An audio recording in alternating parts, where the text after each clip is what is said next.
Wat is jouw verhaal van de wedstrijd in het kort?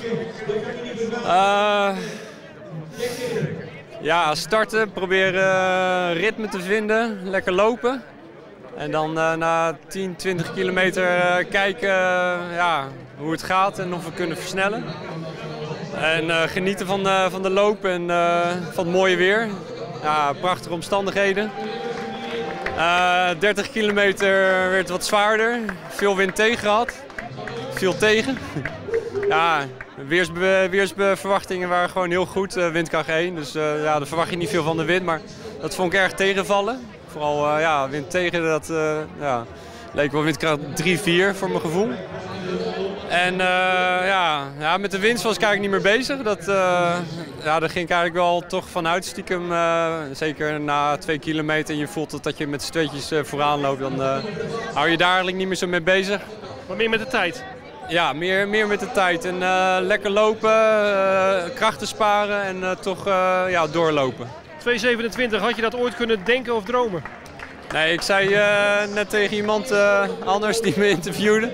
Als iemand mij gisteren had verteld dat ik 2:27 zou lopen vandaag, dan had ik gewoon niet geloofd. Dat had ik niet voor mogelijk geacht. Dus dat is echt een verrassing voor mezelf. Ik heb mezelf echt verrast. Kun je dan uitleggen waarom je toch voor deze marathon hebt gekozen, terwijl je misschien in een stadsmarathon nog sneller had kunnen zijn? Toch ook wel de kans op winst. Zeker omdat je al 3 keer hebt gewonnen en dan dat gemiddelde toch lekker hoog houden. 4 uit 4 nu.